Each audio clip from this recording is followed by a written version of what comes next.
Сәлем достар, бүгін сіздерге пышный оладьи рецептісімен бөлісетін боламын.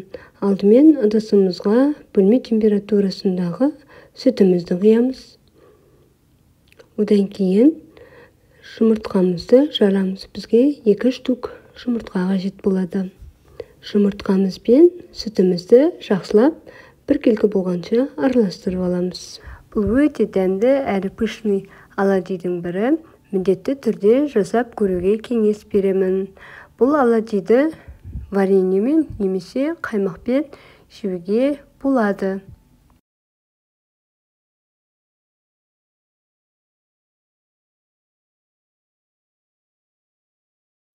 Одан кейін үстіне шекерімізді салып, жақсылап шекер езілгенше араластыратын боламыз.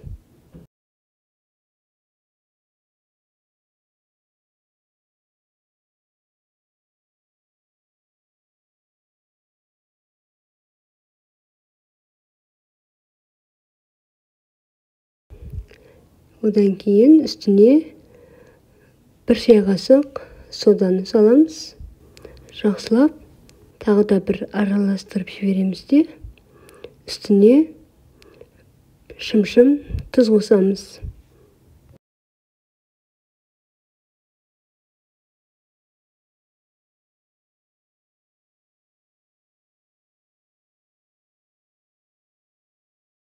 Келесі кезек үстіне еліктен өткізілген ұнымызды салып, жақсылап қою масса шығарамыз.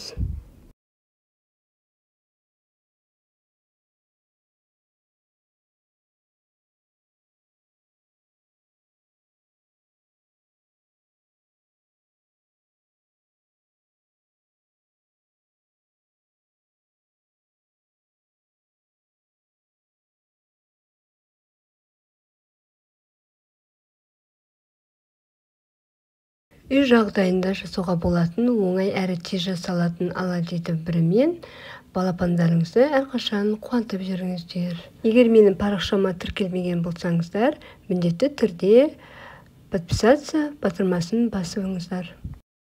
Міне бізде осындай қоймалтын біркелкі әдемі масса шығады. Осыны плитамыздың үстіне оладьи формасында пісіріп алатын боламыз. Біздің бүгінгі дайындаған оладьиіміз дайын болды. Сіздермен болған мен Айдана.